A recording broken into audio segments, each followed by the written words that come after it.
read something online that you yourself did some investigative journalism. Yeah. And was it centered around things like particular things that you've written about in your books, crimes and such? Well, one crime that I didn't really do much investigative on it, but I followed it along, and actually drove my editors a little bit nuts because I wanted to keep at it, and they want go on to other stuff. And it is in that book. It is in the first book, Blood on the Mitten, and it's in a chapter titled "A Convenient Confession." So that is the closest I've been to any case, in that I covered it for years.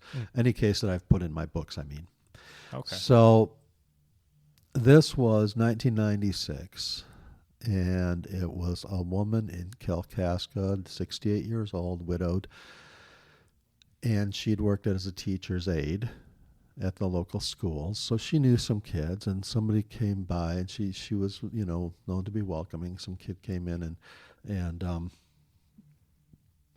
or young man, I'm sorry, but came in and ended up first beating her, molesting her, and then Wow. and they put her in the trunk of her own car. Jeez. And turned it on with the garage door closed, so she ultimately died of asphyxiation. Uh-huh. Really horrible, Wow. sad case. But also DNA played a part in it because one young man confessed, but he made a false confession. But when it came out that the DNA did not match him, and it corroborated with the fact that he said, I didn't really do it, they had invested a lot, I think had invested a lot in this case being apparently solved. Uh-huh. So they continued with him. They tried him. They convicted him. The jury convicted him, even though the DNA did not match him. But their theory was that he had an accomplice, and the accomplice left his DNA all over everything. But he left no DNA. But I've talked to experts, crime scene experts, and they said that murder is such an intimate act. I mean, unless you're a sniper or something like that, Yeah. killing somebody from far, you're going to leave some DNA at the scene. Yeah. If you're strangling, stabbing, beating, whatever, Yeah. somebody, you're going to leave your DNA there. Wow. And this particular guy. But he didn't leave any. And so he was, so anyway, he ended up going, spending like, what would have been, because 96, and then it was 2013, I think, when he finally got released.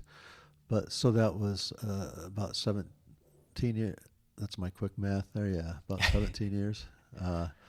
And they in prison now.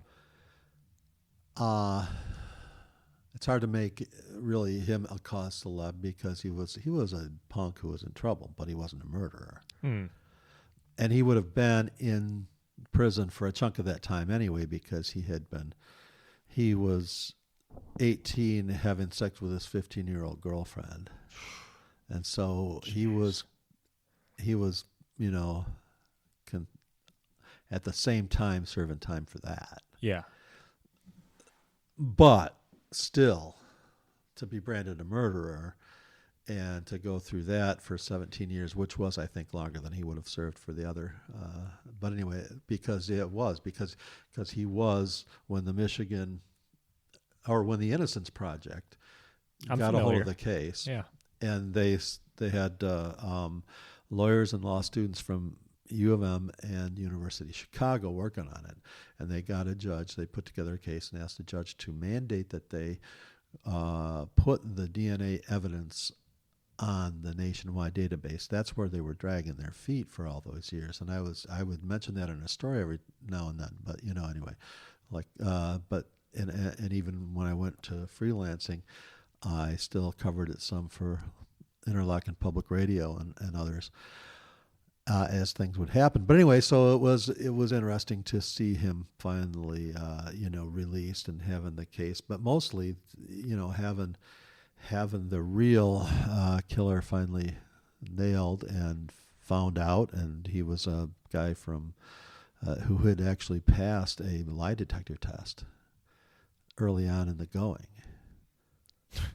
Wow. So anyway, that's the one that I'm most. That's the one that I know the best. I mean, that's the one that I just wrote from what I had experienced for Yeah. the most part, and updated it and whatever. But the other ones were new to me, and I mean, as far as I finding out the details and Mm-hmm. a lot of interesting cases that I've. Yeah. With this one that you were just describing, was this one that made national headlines? It did. It did make statewide and national headlines as well. Wow. So it did get, yeah, because it was, there were some elements in there that really that made it unique, and also, kind of really modern, because DNA evidence until I think sometime in the early '90s wasn't even usable. Really? It just hadn't advanced far enough to really be of use from what